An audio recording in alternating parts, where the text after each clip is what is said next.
ఈ రాజమండ్రి సౌజన్య ఘటనకు సంబంధించి కూడా సాదిక్ ఈ లవ్ జిహాదీ ఈ ప్రవర్తన చేశాడు అన్నది ఇప్పుడు ప్రధాన ఆరోపణ. ఆ లేఖలో ప్రస్తావించిన అంశాలను కూడా ఇప్పుడు అందరూ మాట్లాడుతున్నారు. ఈ రాజమండ్రి ఈ ఆత్మహత్యకు సంబంధించిన కేసులో ముందుగా చనిపోయిన వారి పట్ల మేము ప్రగాఢంగా సానుభూతిని ప్రకటిస్తూ వారి ఆత్మకు శాంతి కలగాలని కోరుకుంటున్నాం. మొదటి అంశం.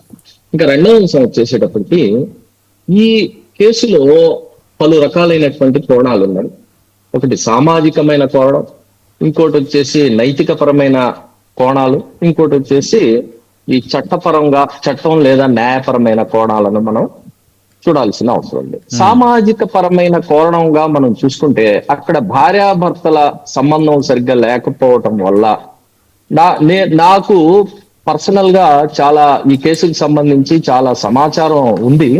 ఆ సమాచారం అంతా బయటకు చెప్పి ఆల్రెడీ మన మధ్యలో లేని ఆ సోదరి గురించి అభ్యంతరకరంగా మాట్లాడడం నాకు ఇష్టం లేదు కాబట్టి నేను ఆ విషయాలు నేను ప్రస్తావించను. అయితే ఆమెకు ఆమె భర్తకు మధ్య ఉన్న ఈ తగాదా వల్ల ఆమె ఈ సాదిక్తో సన్నిహితంగా ఒక సంబంధం పెట్టుకునే పరిస్థితి వచ్చింది. అంటే ఇక్కడ ఏమైంది, ఫస్ట్ ఆఫ్ ఆల్ నైతిక పరంగా సాదిక్ తో పాటు ఆమె కూడా నైతిక పరంగా పతనం అయ్యారు. ఈ పతనం అవడానికి కారకుడు ఎవరంటే ఆమె భర్త ప్రత్యక్ష కారకుడయ్యాడు. అక్కడ వర్క్ స్టార్ట్ అయింది, ఇక్కడ రిజల్ట్ కనపడింది. ఇది ఫస్ట్ పాయింట్. ఇంకా సెకండ్ పాయింట్ వచ్చేటప్పటికి సామాజికంగా ఏమైందంటే, సామాజిక పరంగా చూసేటట్టయితే ఒక భార్య భర్త అనే సంబంధము, అలానే సామాజికంగా మన సమాజంలో ఉన్న విలువలు, ఈ విలువలన్నిటినీ కూడా ఈ ఆ అమ్మాయి కానివ్వండి లేదా ఈ సాదిక్ కానివ్వండి, వీరిద్దరు కూడా సమాజపు కట్టుబాట్లను వీళ్ళు వాటిని వదిలివేయటం జరిగింది. ఇది రెండో విషయం.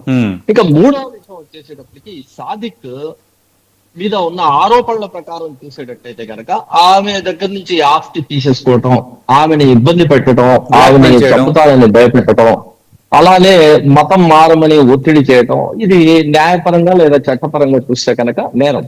అయితే మనం ఈ మధ్య చాలా కేసులు చూస్తున్నాం. ఈ కేసుల్లో ఏంటంటే భార్యలు వివాహేతర సంబంధం పెట్టుకుని భర్తల్ని ప్రియుడితో కలిసి చంపినవి చాలా ఉన్నాయి. అలానే ఈ విషయంలో కూడా జరిగింది. అయితే ఇక్కడ జరిగింది ఏంటంటే, సెకండ్ స్టెప్ లో పాపం సోదరి ఆమె వీడు పెడుతున్న బాధలకు తట్టుకోలేక ఈ ఆత్మహత్య చేసుకోవటం జరిగింది. ఇది చాలా విషాదకరమైన విషయం.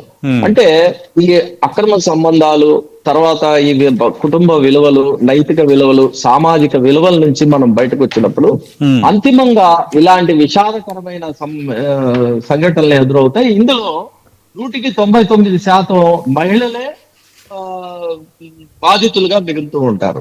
అయితే ఇప్పుడు మా సోదరి బహుశా పేరు యమున గారి అనుకుంటాను, ఆమె చెప్తున్నారు ముస్లింలు లేదా ముస్లిం మత పెద్దలు మతాన్ని మారుస్తున్నారని చెప్తున్నారు. మరి ఆమె ఏ సాక్ష్యం ఆధారంతో ఎన్ని సంఘటనలు చూసి ఆమె చెప్తున్నారు? మారుస్తున్నారని చెప్పలేదు, మాట్లాడాలని చెప్పాను.